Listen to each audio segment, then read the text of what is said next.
اے مسلمانوں کان کھول کر سن لو، جو ہم سے وعدے کیے ہیں ان وعدوں کو پورا کرو۔ اگر ملک کی تقسیم ہوئی ہے اور مسلمانوں کو ایک حصہ دے دیا، تم نے دیا ہے دستخط ملک کی تقسیم پر، تم نے کیے ہیں، ہم نے جوتے کھائے ہیں، ہمارے گلوں کے اندر جوتوں کے ہار پڑے ہیں، مگر ہم نے ملک کی تقسیم کو منظور نہیں کیا۔ تم اس کے اندر گھسو اور اتنی طاقت پیدا کرو اپنی گھس کر کہ کانگریس کو مجبور کر دو کہ وہ اپنا نقطہ نظر بدل کر ملک کی آزادی کے لیے جد و جہد کرے۔ جمعیت علماء ہند بار بار کانگریس سے کہتی تھی کہ ہم نے تمہارا ساتھ دیا ہے، آج ہم تمہارے ساتھ کھڑے ہیں۔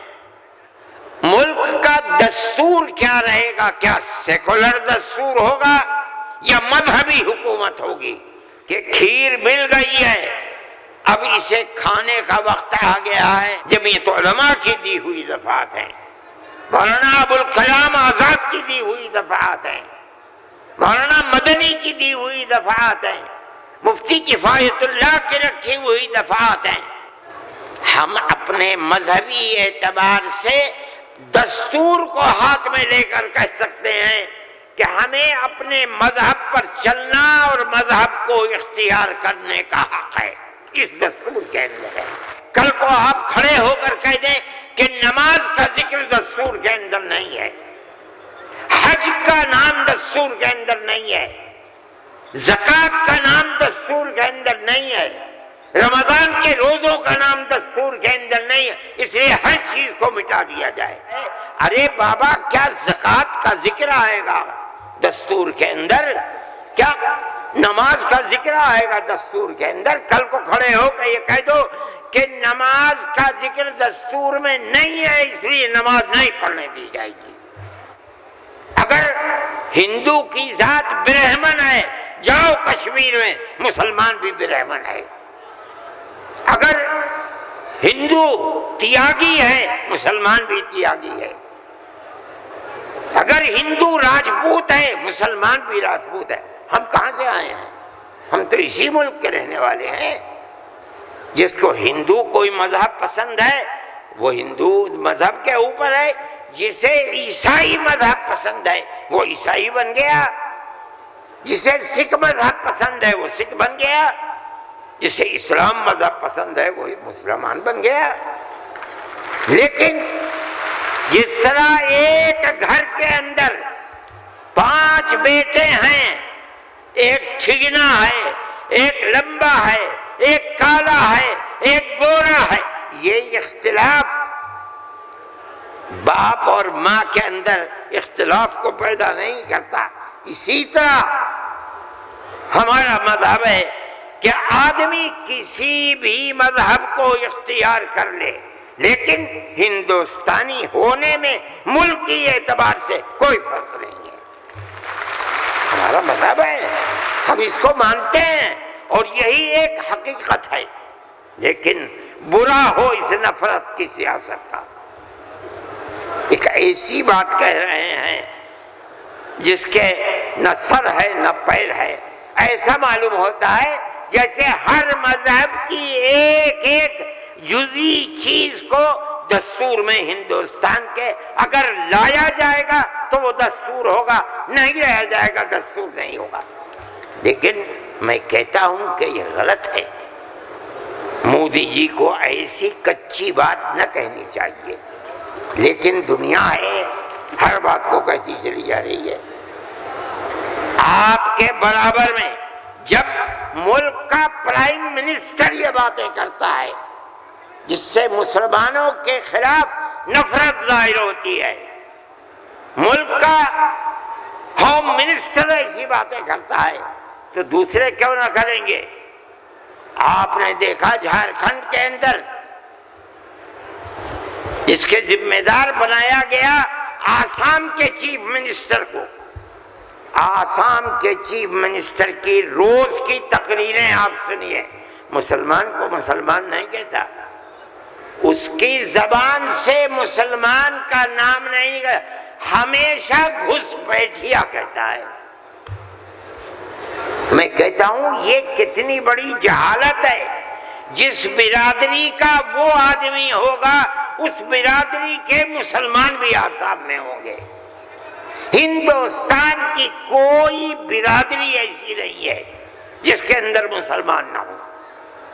وہ مسلمان کا نام لیتے ہوئے گھبراتا ہے، مگر خدا کی قدرت ہے جو 1 مہینہ جھارکھنڈ کے اندر رات اور دن تقریریں مسلمان کے خلاف کرتا رہا، وہاں مسلمانوں کا نام لے کر ان کے خلاف بولنے والوں کا منہ کالا ہو گیا۔ تکبیر، جمعیت علماء ہند، مولانا ارشد مدنی۔ اس کا مطلب کیا ہے؟ اس کا مطلب سمجھو، صرف یہی مطلب نہیں ہے کہ وہ تقریریں کی اور تقریریں کر کے چلے گئے۔ اس کا مطلب یہ ہے کہ وہ رات اور دن مسلمانوں کے خلاف زہر اگل رہے تھے۔ جھارکھنڈ کے صرف ہندو نہیں، ہندو اور مسلمانوں نے مل کر اس تحریک اور اس سیاست کو تھوک دیا اس کے اوپر۔ الیکشن کے اندر بی جے پی کی ناکامی وہ صرف مسلمان کے حصے میں نہیں لکھی جائے گی۔ مسلمان کی تعداد کتنی ہے جھارکھنڈ کے اندر؟ اس کا مطلب یہ ہے کہ نفرت کی اس سیاست کو جھارکھنڈ کے ہندو اور مسلمان نے تھوک دیا، اس کے اوپر قبول نہیں کیا۔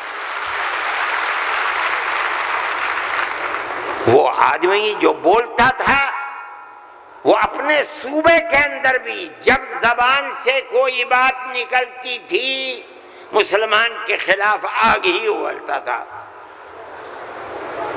دیکھو ساری ہندوستان کے اندر ہندوستانی ہونے کے لیے یہ بنیاد ہے کہ جو سب سے پہلی مردم شماری تھی سن 1951 کی، جس کا نام اس مردم شماری میں ہے وہ اور اس کی اولاد ہندوستانی ہے۔ یہ ملک کے اندر ایک قانون بنا ہوا ہے، لیکن کانگریس، بی جے پی اور جو علاقائی پارٹیاں آسام کی ہیں سب نے مل کر جب مشرقی پاکستان کو مغربی پاکستان سے الگ کیا گیا اور ہندوستان کی طاقت نے کیا۔ اندرا جی کے زمانے کے اندر بہت سے لوگ ہندوستان بمباری ہو رہی تھی، بھاگ گئے پاکستان، اور پاکستان کے بہت لوگ بھاگ گئے ادھر۔ اب کیسے کہا جائے کہ ہندوستانی پاکستانی کون کون ہے؟ تو سب نے مل کر پارلیمنٹ نے قانون بنایا کہ 1971 کے بعد جو آیا ہے وہ ہندوستانی نہیں ہے، آسام میں 1971 کی مردم شماری میں جس کا نام ہے وہ آسامی ہے، اور اس کے بعد جو آیا ہے وہ آسامی نہیں ہے۔ یہ قانون بنا دیا، قانون بن گیا۔ اب یہ حلق سے نیچے چیف منسٹر صاحب کے نہیں اتری، انہوں نے کہا کہ نہیں، سارے ملک کا دستور ایک ہونا چاہیے۔ ارے بابا، کانگریس کا زمانہ تھا، کانگریس نے پارلیمنٹ کے اندر یہ اصول بنایا، اس کے اوپر بی جے پی کے بھی دستخط ہیں، علاقائی پارٹیوں کو بھی دستخط ہیں، ہم نہیں جانتے کچھ۔ اور تقریر جیسے یہاں کر رہے تھے ویسے ہی روز تقریر وہاں کرتے تھے۔ 71 نہیں 51 بنے گا، 71 نہیں 51۔ کیوں؟ اگر 51 کو بنا دیا گیا تو کم از کم 80-90 لاکھ مسلمان اجڑ جائے گا، برباد ہو جائے گا۔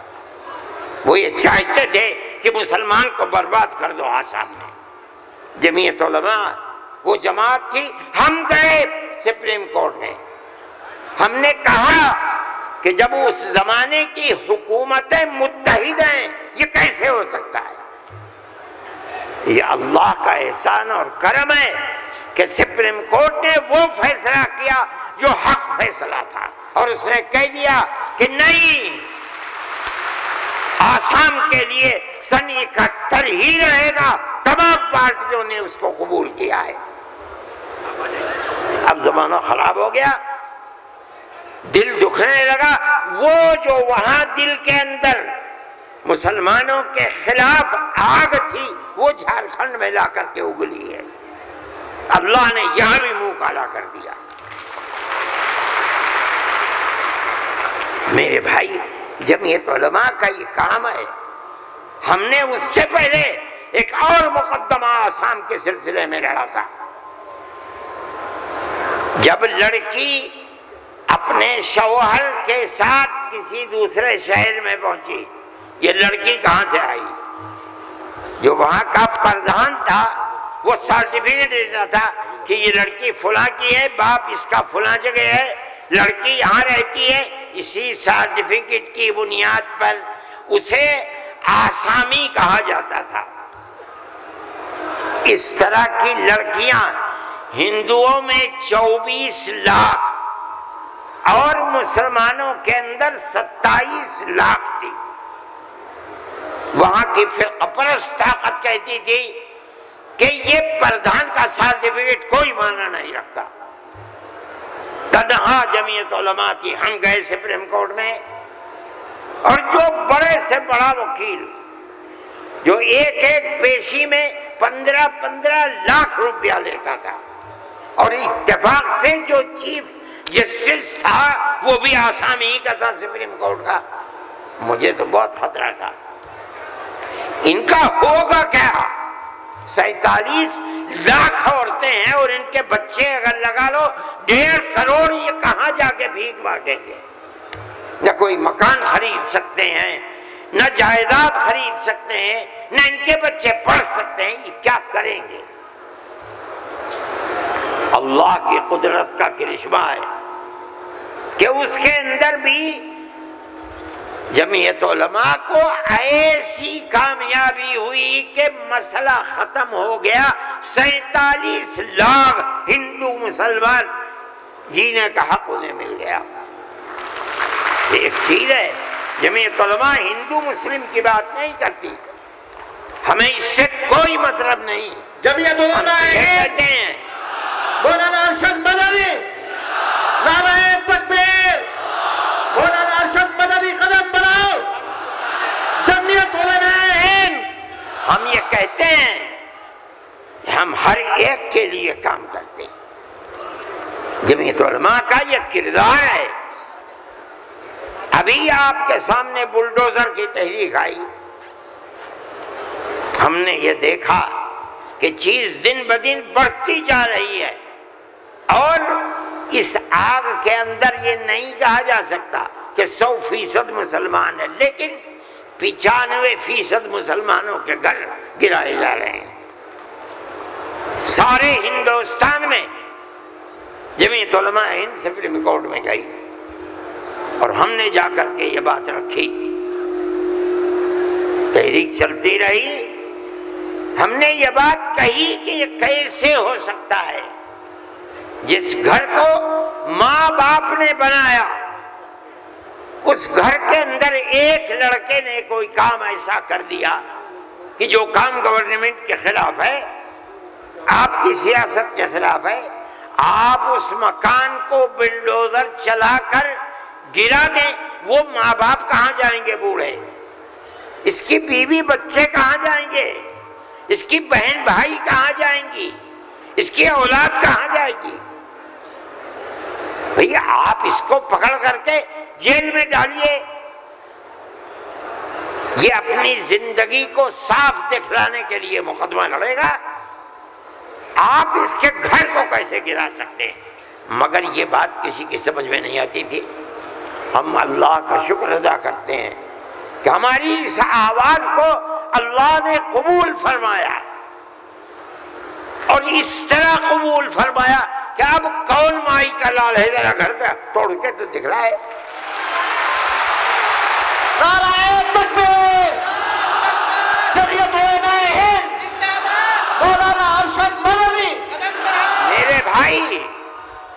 فیصلہ دینے والے مسلمان نہیں تھے، مدرسے کے پڑھے ہوئے نہیں تھے، یہ وکیل جو سپریم کورٹ سے لڑ رہے تھے مدرسوں کے پڑھے ہوئے نہیں تھے، ہندو تھے۔ اس کا مطلب ہے کہ ملک کے اندر آج بھی لاکھوں نہیں کروڑوں ہندو ہیں جو مذہب سے اوپر اٹھ کر دکھ سکھ میں ایک دوسرے کے ساتھ شریک رہنا چاہتے ہیں۔ ہم اپنی 1400 سالہ اسی تاریخ کو زندہ کرنا چاہتے ہیں، زندہ رکھنا چاہتے ہیں۔ جمعیت علماء اس کے لیے کھڑی ہوئی ہے۔ ہم ہر جگہ جاتے ہیں، اس کو نہیں دیکھتے کہ کون ابو حنیفہ کا ماننے والا ہے، کون آدمی اہل حدیث ہے، کون غیر مقلد ہے، کون جماعت اسلامیہ، کون ہندو ہے، کون مسلمان ہے، ہم نہیں دیکھتے۔ اگر ظلم و تشدد ہو رہا ہے ہم وہاں جاتے ہیں۔ سیلاب آیا کیرلا کے اندر، ہم پہنچے، ہم نے مکانات 2 کروڑ روپیہ خرچ کیا، مکانات کی تعمیر کرائی، مکانات کو بنوایا۔ مسلمانوں کے مکانات بھی تھے، ہندوؤں کے مکانات بھی تھے، عیسائیوں کے مکانات بھی تھے، جاؤ جا کر کے دیکھو۔ ہم نہیں کرتے یہ کام۔ بنگال کے اندر سیلاب آیا، لاکھوں آدمی اجڑ گئے، ہم نے وہاں کیمپ لگائے، ایک ایک کیمپ میں 2700 صبح 2700 دوپہر میں کھانا کھاتے تھے۔ کوئی تمیز نہیں کون ہندو ہے کون مسلمان، جو مصیبت کا شکار ہے آئے ہمارے دسترخوان کے اوپر کھانا کھائے، یہ ہمارا کردار ہے۔ میرے بھائی ان تمام چیزوں کو سمجھنا چاہیے۔ یہ مجھے آج حیرت ہوتی ہے، وزیر اعظم کا خطاب سن کر مجھے حیرت ہوئی۔ ایسا لگتا ہے کہ جسے پڑھ لکھ کر کے نہیں خواہ بخواہ بول دیے۔ چیف منسٹر کے خطاب کو آج میں نے سنا، میں نہیں سنتا ہوں زیادہ، مجھے فرصت ہی نہیں ملتی پڑھنے پڑھانے سے، میں کہاں سے سنوں گا؟ جو خطاب ان کے جھارکھنڈ میں ہوئی ہے مجھے حیرت ہوئی، مگر زیادہ حیرت نہیں ہوئی اس لیے کہ وہ زخم خوردہ ہیں۔ سپریم کورٹ کے فیصلے نے ان کے مزاج کے اندر گڑبڑی پیدا کر دی ہے، اس لیے وہ ایسی بات کہتے ہیں۔ سب لوگ اسی ملک کے رہنے والے ہیں، جو اس ملک کا ہے اس کو مکمل اختیار ہے۔ دستور ہماری بنیاد ہے، ہم اس دستور کو زندہ رکھنا چاہتے ہیں۔ اگر کوئی اس دستور کے خلاف جائے گا، ہم کورٹ میں گئے، بار بار گئے، ہمیں سپریم کورٹ سے پورا حق ملا ہے، ہم اللہ کا شکر ادا کرتے ہیں۔ ہمیں حق دینے والے مسلمان نہیں ہیں۔ 100% سپریم کورٹ کے جج جہاں ہمارے فیصلے گئے وہ ہندو تھے، ہندوؤں نے فیصلے کیے ہیں۔